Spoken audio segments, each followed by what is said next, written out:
Hello, my dear students. How are you? I hope you are all fine by the grace of Allah. Though it is the time of Corona, I'm also is by His grace. Today, at first, I'd like to welcome to my online class on English second paper for the students of class 10. Here it is my short identity. I am Mohammad Aminul Islam, lecturer in English, Muzillah Foundation School and College. So, প্রিয় শিক্ষার্থীরা, তোমরা যারা class 10 এর আছো ছাত্রছাত্রীরা, তোমরা আজকের আমাদের যে টপিক ডিগ্রি, এই ডিগ্রি থেকে যদি মনোযোগ দিয়ে ক্লাসটা অ্যাটেন্ড করো, আশা করি তোমরা 4 থেকে 5 নাম্বার কমন পাবে তোমাদের নেক্সট প্রি-টেস্ট এক্সামের জন্য। So be careful and keep watching, and if you feel any problem, তোমরা যদি কোনো প্রবলেম পড়ো, তোমরা কমেন্ট করতে পারো। You can comment on the comment box and ask me for your help. So, প্রিয় শিক্ষার্থীরা, what is degree? Degree কি? Degree is comparison of adjective. Adjective এর তুলনাকে ডিগ্রি বলে। So, ডিগ্রি জানার আগে অবশ্যই তোমাকে adjective সম্পর্কে ধারণা নিতেই হবে, যেহেতু তোমরা ক্লাস 10 এ পড়ো। আশা করি সবাই adjective সম্পর্কে জানো এবং তোমরা সেটা না জানলেও আর পড়ে নিতে পারো। Here, the first sentence, Neela is a good girl. আমাদের যে বোল্ড বা রেড যে ওয়ার্ডগুলো আছে সেগুলো অ্যাডজেক্টিভ। দেখো গুড, বেটার, বেস্ট। দেখো good adjective, better adjective, best এখানে অ্যাডজেক্টিভ। বেস্টের আগে দা বসিয়েছে কারণ আমরা জানি সুপারলেটিভ ডিগ্রিতে সবসময় দা ব্যবহার করতে হয়। বোথ লেটার্স আর comparison of adjective. Positive, comparative, superlative degree এই তিন ধরনের হয়ে থাকে সাধারণত। ডিগ্রি এই তিন প্রকারের আমরা জানি, পজিটিভ, কম্পারেটিভ এবং সুপারলেটিভ।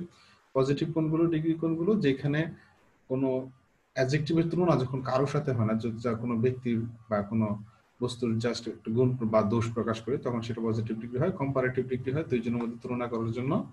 সুপারলেটিভ ডিগ্রি অনেকের সাথে, সুপার শব্দের থেকে শ্রেষ্ঠ, সবার সাথে তুলনা যখন করা হয় তখন সুপারলেটিভ ডিগ্রি ব্যবহার করা হয়।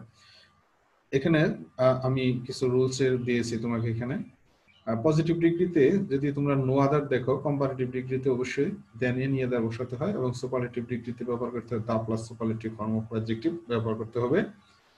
ভেরি ফিউ যদি পজিটিভ ডিগ্রি থাকে, কম্পারেটিভ দেন মোস্ট আদার হবে, সুপারলেটিভ হবে one of the plus superlative degree. এখন এটা ভাইস ভার্সা হতে পারে, যে কোনো একটা পরিবর্তে যে কোনো আরেকটা ব্যবহার করা যেতে পারে।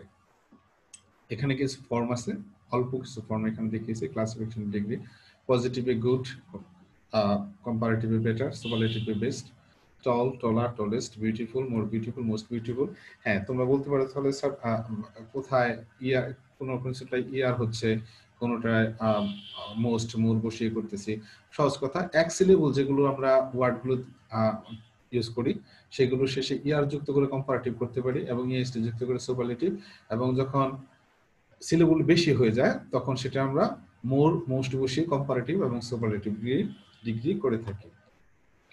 এখন আমরা এই সুপারলেটিভ এবং কম্পারেটিভ দিয়ে কিছু এক্সাম্পল আমরা আলোচনা করব। এক্সাম্পল গুলো যদি তোমরা খেয়াল করো তাহলে তুমি পরের পরীক্ষা অনেক ভালো করবে আশা করি। দেখো, সুপারলেটিভ ডিগ্রির ক্ষেত্রে দুই ব্যক্তি বা বস্তুর মধ্যে যখন সাদৃশ্য বা একই রকম তুলনা করা হয় তখন সেক্ষেত্রে ব্যবহার করি এস এবং এস। যখন অমিল বোঝায় তো সিস্টেমটা একই, কিন্তু যদি অমিল থাকে বা অদৃশ্য বৈসাদৃশ্য থাকে তখন সেটা সো অথবা সো এস হতে পারে। খেয়াল করো, she is beautiful but she is dish her mother. She is beautiful বলতেছে সে সুন্দরী, বাট কিন্তু শি ইজ, অবশ্যই বাট যখন সেন্টেন্সে থাকে বিপরীত হয়, সুতরাং এখানে মিল থাকবে। মিল থাকলে মিল মানে মিলটা বৈসাদৃশ্য হবে, তখন সেটা কি হচ্ছে, but she is not so beautiful as her mother, কিন্তু তার মায়ের মতো এত সুন্দর না। এর জন্য কি বলছে, সো এবং অ্যাজ এর ব্যবহারটা খেয়াল করো, সো এবং অ্যাজ বসিয়ে এটা তোমার কমপ্লিট করা হয়েছে। পরের হচ্ছে কি আছে দেখো, সো অ্যাজ অ্যাজ, সো অথবা অ্যাজ এরপরে প্রোনাউন আসলে ইনফর্মাল ইংলিশে অ্যাডজেক্ট বা অবজেক্টিভ প্রোনাউন হয়, কিন্তু ফর্মাল ইংলিশে সাবজেক্টিভ ফর্ম হয়। যদি দুটি উত্তরই দেওয়া থাকে তবে সাবজেক্টিভ ফর্ম নির্বাচন করা শ্রেয়। শুদ্ধ বাক্য খেয়াল করো, Rahim is as tall as me, অর্থাৎ রহিম আমার মতোই লম্বা। Rahim is as tall as mine, mine এটা পজিটিভ কেস, সেটা হবেই না। ঘতে কেসে Rahim is as tall as I, Rahim আমার মতো লম্বা। ঘতে কেসে Rahim is as tall as me, Rahim is tall as me, দেখুন এখানে অ্যাজ নেই, সুতরাং ঘ নাম্বার হবে না। এখন কো এবং গ এর মধ্যে সিমিলারিটি আছে। আমরা জানি ইনফর্মাল ইংলিশে তোমার অবজেক্টিভ ফর্ম হতে পারে, মানে দ্যাট মিন্স ক নাম্বারটা হতে পারে, তবে বলছে ফর্মাল ইংলিশে সাবজেক্টিভ ফর্ম বা নমিনেটিভ কেস হয়, সুতরাং তোমার গ নাম্বারটা নির্ণয় করে শ্রেয়া এবং এর জন্য গ নাম্বারটা সঠিক। 3 নম্বর রুলস খেয়াল করো প্রিয় শিক্ষার্থীরা, সাধারণত এক সিলেবল বিশিষ্ট অ্যাডজেক্টিভ শেষে ইয়ার যোগ করে এবং 2 বা ততোধিক সিলেবল যুক্ত অ্যাডজেক্টিভের আগে মোর যুক্ত করে কম্পারেটিভ ডিগ্রি গঠন করা হয়, যেটা আমি অলরেডি বলেছি। কম্পারেটিভের সাথে দেন এবং দেন এরপর প্রোনাউন নমিনেটিভ বা সাবজেক্টিভ ফর্ম বসে। দেখো which is the correct comparative form adjective? This book is not finer than yours. দেখো ইউরস কথাটা আছে, এটা হচ্ছে পজিটিভ কেস এবং এটাকে ডাবল পজিটিভ বলা যেতে পারে। দেখুন ইউরের সাথে এস যুক্ত আছে। ক্ষতি কেসে your book is finer than this, তোমার বইটা এই বইটার চেয়ে ভালো, ঠিক আছে সেন্টেন্সটা। Your book is as fine as this, এখন অ্যাজ ফাইন অ্যাজ এবং অ্যাজ কখনো কম্পারেটিভ ফর্মে বসে না, সবসময় মানে দেন ব্যবহার করতে হবে। কম্পারেটিভ ডিগ্রিতে একটা জিনিস ম্যান্ডেটরি, সেটা হচ্ছে দেন থাকবেই, সুতরাং ক এবং গ হবে না, সঠিক অ্যান্সার খ। পরের প্রশ্নটাতে যদি যাই, বলছে এর সময় দুটি নাউনের প্রথমটি পজিটিভ থাকলে দ্বিতীয় দুইটা নাউন যদি থাকে, যদি বলতেছে সময় প্রথম নাউনটি যদি প্রথমটিতে পজিটিভ থাকে তবে দ্বিতীয়টিতেও পজিটিভ ফর্ম হয়। দেখো my pen, my positive case, is costly, এখানে কস্টলিয়ার হবে দেন ইয়োর্স। দেখো yours positive case, my positive case. খ নম্বর আছে my positive case, my pen is costlier than নেই, সুতরাং এটা কম্পারেটিভ ডিগ্রি হবে না। মাই পেন ইজ কস্টলি, এটাও দেন নেই, সেটাও হবে না, কোনোটা একটা তো দেন নেই, শুধু প্রথমটাতে দেন আছে, যদিও একটু একটু ভুল আছে, কিন্তু ক নাম্বারটাই সঠিক, যেখানে কস্টলিয়ার হবে কিন্তু সেখানে কস্টলি দেওয়া রয়েছে, যেহেতু এখানে দেন বাকি গ্রামাটিক্যাল প্যাটার্ন গুলো ঠিক রয়েছে, সুতরাং ক নাম্বার সঠিক অ্যান্সার। পরেরটায় যাই আমরা। কম্পারেটিভের পূর্বে সাধারণত দা বসে না, আমরা জানি দা বসে সবসময় সুপারলেটিভ ডিগ্রিতে, কিন্তু দুটি ব্যক্তি বা বস্তুর তুলনা করতে, আবার খেয়াল করো, দুটি ব্যক্তি বা বস্তুর তুলনা করতে টু শব্দটি উল্লেখ থাকলে কম্পারেটিভ অ্যাডজেক্টিভের পূর্বে দা বসে। আবার খেয়াল করো, কম্পারেটিভ অ্যাডজেক্টিভের পূর্বে দা বসে, কন্ডিশনটা কি? দুজন ব্যক্তির মধ্যে তুলনা থাকতে হবে। খেয়াল করো, this is the wisest plan of the two, this is the wisest plan. দেখো আমাদের প্রথমে বলছে কম্পারেটিভ আমরা করব, কিন্তু এখানে ওয়াইজেস্ট আছে সুপারলেটিভ ডিগ্রি, সুতরাং গ নাম্বারটা সেখানেই বাদ। This is the wiser plan of the two, এটা দুটার মধ্যে তুলনা করা হয়েছে, দুইটা পরিকল্পনার মধ্যে, এবং দেখো এর জন্য এটার সাথে ওয়াইজার আছে এবং এই ওয়াইজারের আগে দা ব্যবহার করা হয়েছে। গ নম্বর দেখো, this is the wiser plan between the two এখানে হবে না, this is the wisest superlative degree, সেটা হবে না, সুতরাং সঠিক অ্যান্সার হচ্ছে খ। পরের কোশ্চেনটা যাই। একই ব্যক্তি বা বস্তুর বিভিন্ন গুণের তুলনা করতে প্রথম গুণ তথা অ্যাডজেক্টিভ পূর্বে সর্বদা মোর বসে, কখনোই অ্যাডজেক্টিভের সাথে ইয়ার যোগ হবে না, যেহেতু মোর বসালে কম্পারেটিভ ফর্ম হয়, সুতরাং ইয়ার যোগ করার প্রশ্নই আসে না। He is better then bad, এটা তো হবে না, বেটার ব্যাড কিভাবে হয়, এটা হওয়ার প্রশ্ন আসে না। খ নম্বরে যাই আমরা, he is much well than bad, এটা হবে না, এটাও সেন্টেন্স হয় না, হি ইজ মাচ হবে না এখানে।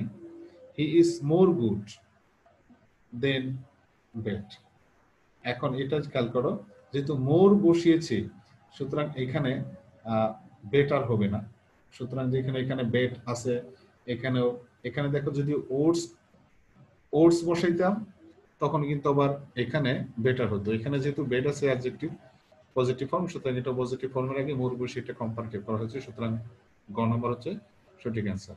দেখো এখানে ঘ নম্বরে বেটার আছে কিন্তু পরেরটা ওটস নেই, সুতরাং এটাও হবে না, শুধুমাত্র গ নাম্বারের সঠিক অ্যান্সার। পরের কোশ্চেনে যদি যাও, সমানুপাতিক বৃদ্ধি বা হ্রাস প্রকাশ করতে দা প্লাস কম্পারেটিভ ডিগ্রি এর স্ট্রাকচারটি ব্যবহার হয়। দেখো, the greater the demand the higher the price.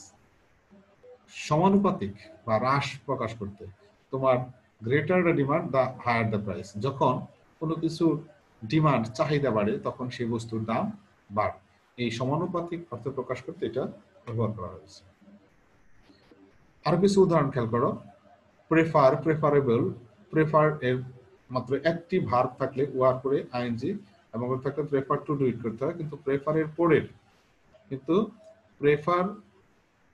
এর পর দুটি ভার্ব থাকলে, প্রেফারের পর দুটি যদি verb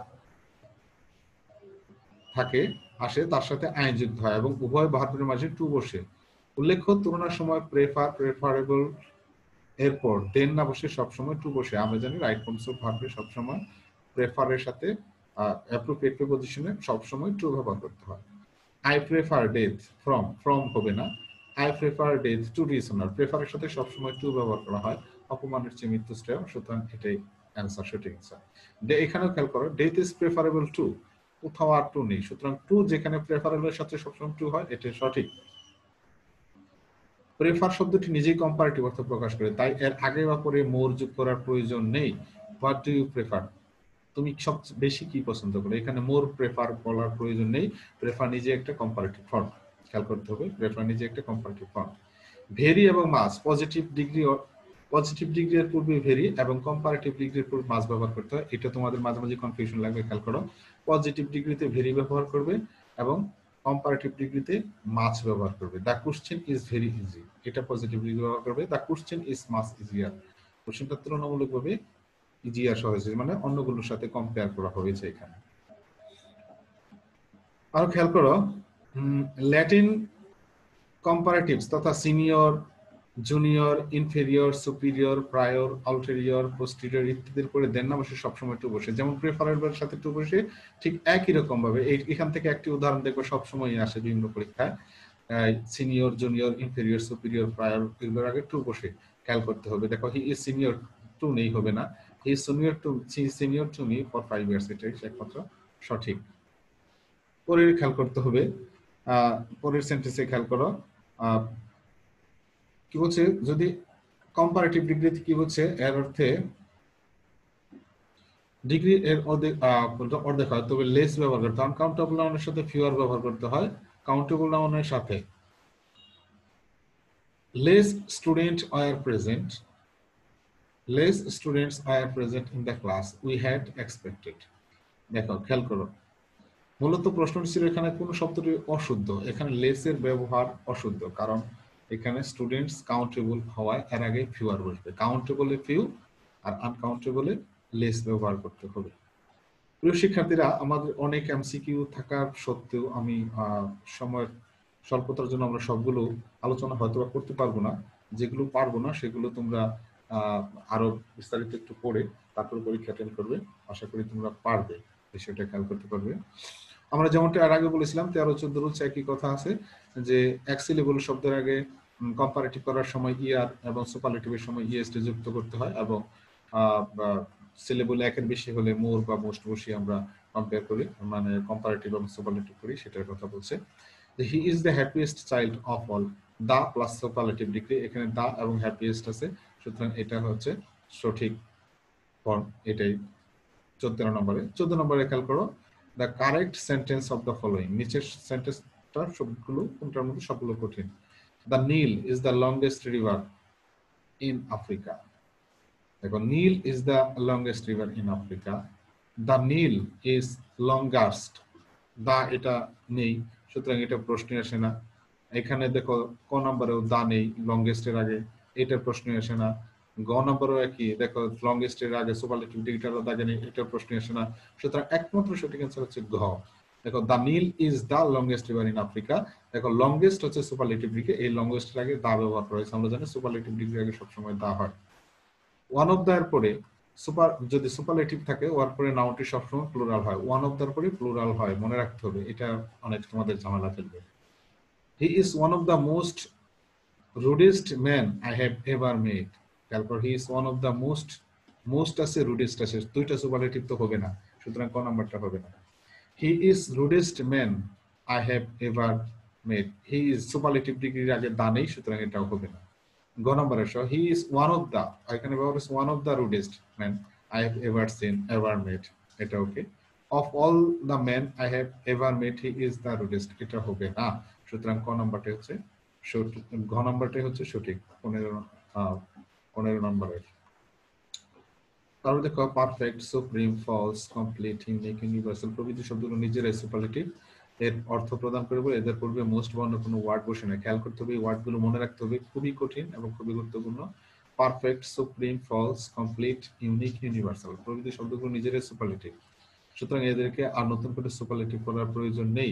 this is a unique opportunity, এটা হচ্ছে সবচেয়ে সুবর্ণ সুযোগ, এটাই অ্যান্সার। মোস্ট, মোর বা কোনোটাই এক্ষেত্রে হবে না। নিচেরটাও খেয়াল করো, এগুলো কিন্তু ব্যতিক্রম হিসাবে তোমাদের পরীক্ষা আসতে পারে। Which sentence is correct, he is a perfect জাজ, এগুলো এটাই হচ্ছে সঠিক। তো এখানে আরো অনেক ফর্ম আছে, এই যে ফর্মটা দেওয়া আছে বক্স আকারে, সেটা খেয়াল করতে হবে। এরকম কিছু ফর্ম দেওয়া আছে, এরকম অনেক তুমি আরো পাবে। তো আজকে এই পর্যন্তই আমি ক্লাস ক্লাস শেষ করতে চাই। পরিশেষে তোমাদেরকে ধন্যবাদ জানাই আরেকবার যে ক্লাসটি মনোযোগ দিয়ে দেখার জন্য। যদি কোনো সমস্যা ফিল করো, বুঝতে সমস্যা করো, তবে আমাদের কমেন্টস বক্সে জানাও।